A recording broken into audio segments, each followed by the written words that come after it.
অনেক দিন পরে দেখেন আপনাদের সামনে আমি একটা ভিডিও নিয়ে আসলাম।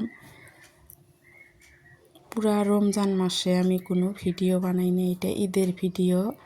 আমি কিভাবে ঘর দুয়ার সাজাইছি সেইটাই আপনাদের সামনে নিয়ে আসলাম। এতদিন তো আমি কুকিং ভিডিও বানাইছি, এখন থেকে আমি ব্লগ ভিডিও বানাবো, আপনারা দেখে নেবেন। ওই ঘরটা কীভাবে সাজাইছি সেটা দেখলাম। আমি ওই পালেংটা নতুন কিনে আনছি, সেই জন্য আপনাদের দেখাইলাম। এই ঘরটা দেখেন কিভাবে সাজাইছি। ভালো করে পরিপাটি করে নিলাম। ঈদের দিন আজকে, ঈদের ভিডিও দিতেও আমার 2 দিন লেট হয়ে গেল। অনেক মেহমান এসেছিল, সেই জন্য আমাদের বাড়ির সামনে গেটের সামনেই মানে ঈদগাহ, সেখানে দেখেন ঈদের নামাজ পড়াচ্ছে, সেইটাই আপনাদের সাথে শেয়ার করলাম।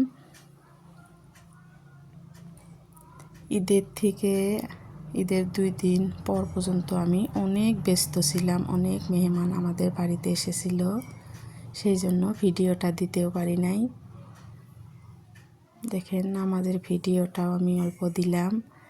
1 মাস রোজা থাকার পরে ঈদের নামাজ পড়তে যে কত আনন্দ লাগে, যারা পড়ে তারাই জানে, যারা রোজা থাকে তারা জানে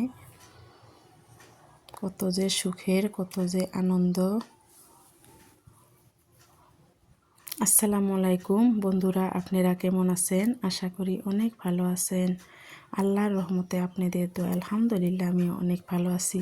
দেখেন সারাদিন কোনো ভিডিওর ক্লিক নিতে পারি নাই, অনেক ব্যস্ত ছিলাম। একদম রাত্রে চলে এসেছি। রাত্রে কিছু হিন্দু মেহমান আমাদের বাড়িতে এসেছে, তাদেরকে আমি আপ্যায়ন করব। তারা কোনো বিরিয়ানি মাংস কিছুই খাবে না। এটা দেখেন লোকাল মুরগি শেষ পর্যায়ে, তারা খালি পিঠা, সেময় আর দই মিষ্টি এগুলাই খাবে। দেখেন এগুলা শেষ পর্যায়ে, সারাদিন খাইছে মানুষে। এটা ব্রয়লার মুরগি মাংস।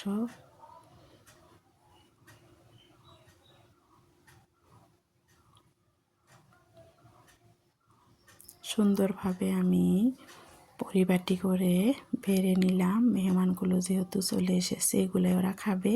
দই মিষ্টির ক্লিকটা তুলতে আমি ভুলে গেছি। তারপরে খাওয়া দাওয়ার পরে মেহমান চলে গেছে, আমরা এবার অল্প ঘুরতে বেড়াইছি।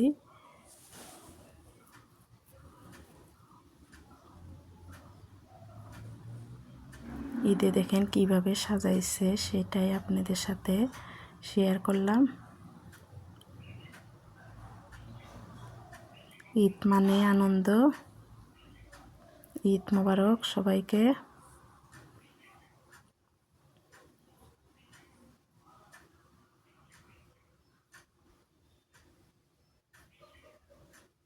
আপনারা ভালো থাকবেন, সুস্থ থাকবেন।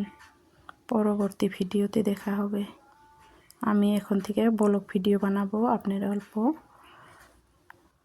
ভালোবাসা দিয়েন, লাইক কমেন্ট শেয়ার করেন, সাবস্ক্রাইব করে দিয়েন, নতুন বন্ধু হয়েন, সাথেই থাকেন। আল্লাহ হাফেজ।